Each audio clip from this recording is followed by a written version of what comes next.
Bonjour à tous et bienvenue dans 3D-vous, l'émission podcast sur le pest control. Et pour m'accompagner à chaque émission, le docteur Romain Lassorette avec moi. Bonjour Romain. Bonjour Adrien. Je vous rappelle que cette émission est disponible sur Spotify et sur notre chaîne YouTube. Pour ce numéro, le débat va concerner la thématique des moustiques. On est dans une saison où l'activité du nuisible est importante. Et à l'approche des Jeux Olympiques, on en a déjà parlé, les craintes sont nombreuses. Alors, sont-ils nos pires ennemis ? C'est ce qu'on va se demander. 3D-vous, c'est votre podcast sur le milieu du pest control et ça commence maintenant. Alors Romain, tout d'abord, pour contextualiser un peu, on rappelle que le moustique, c'est un insecte qui est vecteur de nombreuses maladies, donc la dengue, le chikungunya, le zika ou encore le paludisme. On a plusieurs espèces différentes, on parle de 263 en tout. Les plus connus sont l'Aedes albopictus, le moustique tigre, l'Aedes aegypti ou encore Culex pipiens. Alors, chacune a ses propres spécificités, mais faut-il toutes les craindre ? Alors, merci pour cette question.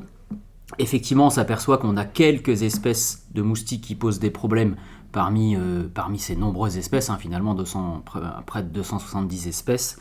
Et il faut préciser également que c'est la femelle qui pose des problèmes, puisque uniquement la femelle adulte pique, fait des repas de sang pour pouvoir viabiliser ses œufs pour la ponte.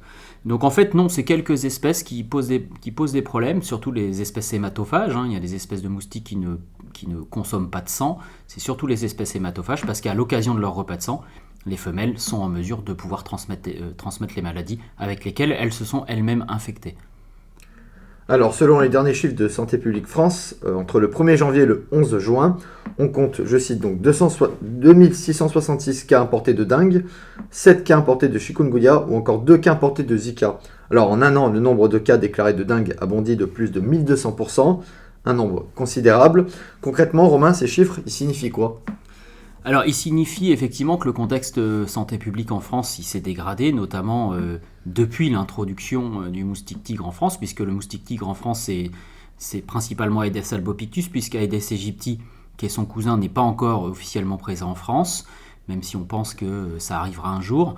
En fait, c'est depuis cette introduction dans les années 2000 que le contexte de santé publique s'est vraiment dégradé avec le moustique tigre, parce que ce moustique, notamment la femelle, est capable de transmettre les quatre virus dont tu as parlé, donc dengue, zika, chikungunya et fièvre jaune.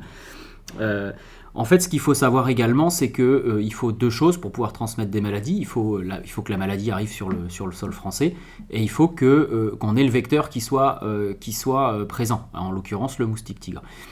Tu l'as précisé, 2666 cas importés de dengue, donc c'est des gens qui ont voyagé à l'étranger, notamment Martinique, Guadeloupe et Réunion, et qui reviennent sur le sol français et déclenchent les symptômes de la maladie sur le sol français. Alors effectivement, on constate des cas de dengue en France qui ne sont pas liés à la situation française.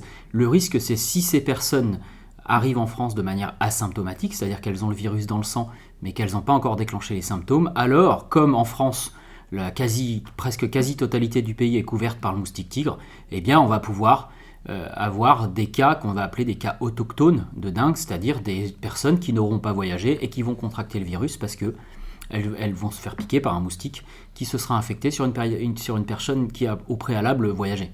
Et les premiers symptômes, ils apparaissent au bout de combien de temps ? Alors il y a toujours une incubation entre 5, 7, 8 jours en fonction des virus avec lesquels on s'infecte. Mais globalement, oui, tu as raison, on voit une inflation du nombre de cas en France, alors surtout de cas importés, mais on aura forcément en parallèle de plus en plus de cas autochtones, parce que le vecteur, en fait, il va très vite, le moustique, il est quasiment partout en France aujourd'hui.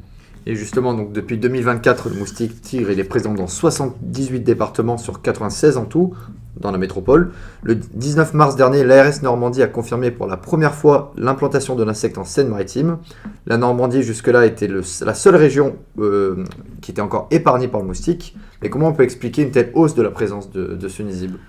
Alors, je rappelle, il a été introduit en France dans les années 2000, donc on est 24 ans plus tard. Il comporte toutes les caractéristiques d'une espèce envahissante, avec une forte capacité à se reproduire, et le fait qu'on ait le réchauffement climatique qui fait qu'on a des hivers doux, une meilleure survie des insectes pendant l'hiver, et donc un biotope et un écosystème qui convient tout à fait au moustique tigre en termes de température et d'hygrométrie.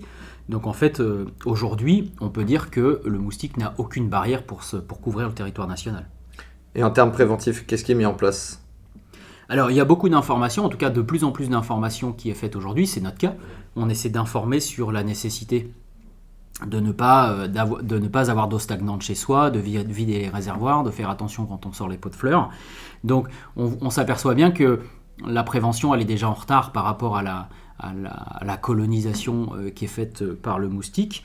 Mais dans la mesure où c'est des moustiques, notamment le moustique tigre, qui voyagent pas sur des très grandes distances, à part si on le transporte, bien sûr, eh bien, on s'aperçoit que les petits gestes du quotidien vont avoir un impact sur la densité de moustiques qu'on va avoir autour de chez soi.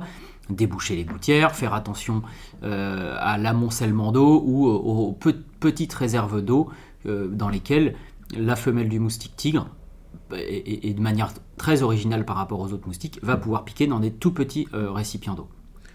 Mais on parle de prévention, mais après il y a la chasse aux moustiques. Il y a différentes manières de lutter contre le moustique, mais ces traitements ils font pas tous l'unanimité, notamment avec la démoustication.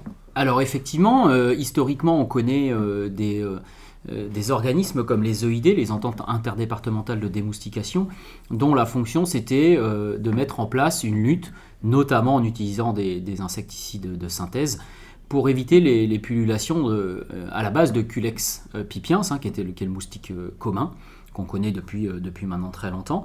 Là, la problématique du moustique tigre, c'est que la stratégie qui va consister à utiliser des insecticides n'a pas forcément de sens, parce que en fait, c'est un moustique qui va se développer dans des très faibles quantités d'eau et vraiment autour de chez soi.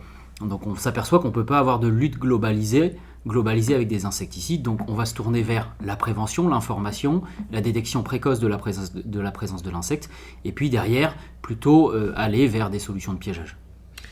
Donc la France n'est pas le seul pays qui fait face à une explosion de cas. Le 11 juin dernier, c'est une agence européenne qui a noté une augmentation du nombre de cas de dengue entre 2022 et 2023 en tout dans 30 pays européens. Du côté des États-Unis, le virus du Nil occidental a été enregistré 713 fois en Europe, mais aussi aux États-Unis avec Las Vegas. Alors, ma question, est-ce que le moustique est notre pire ennemi ? Est-ce que c'est trop tard ? Alors, c'est notre pire ennemi si on se place du côté humain. Le moustique, il fait partie de la chaîne alimentaire, puisque si on en croit les statistiques de consommation, par exemple des chauves-souris la nuit qui sont capables de consommer plus de 5000 moustiques, ou des hirondelles la journée qui sont à peu près capables du même travail, même si les principales espèces de moustiques sont nocturnes, je veux dire, la particularité du moustique tigre, c'est qu'il va sortir en fin de journée. Donc en fait, notre pire ennemi, non parce qu'il fait partie de la chaîne alimentaire, mais avec l'avènement du moustique tigre, oui, le moustique devient un ennemi public numéro 1 parce qu'il a un impact sur la santé publique bien plus important que les autres espèces qu'on a en France. Pour le mot de la fin, qu'est-ce qu'il va falloir faire du coup ? Il va falloir effectivement s'attacher à intervenir sur tous les piliers qui s'offrent à nous, c'est-à-dire l'information, c'est-à-dire la communication, c'est-à-dire des conférences, pour sensibiliser les gens sur la biologie du moustique tigre, et puis mettre en œuvre, que chaque personne puisse mettre en œuvre chez elle les bons gestes du quotidien pour éviter d'avoir de l'eau stagnante, et puis du piégeage massif pour effectivement éviter ce qui pourrait être le pire, c'est-à-dire une épidémie de dengue en France. Eh bien Romain, c'est la fin de notre émission. Merci à toi. Merci. On se retrouvera très vite pour un nouveau numéro, en attendant celui-ci sur Spotify et sur notre chaîne YouTube. Merci à tous et à très vite.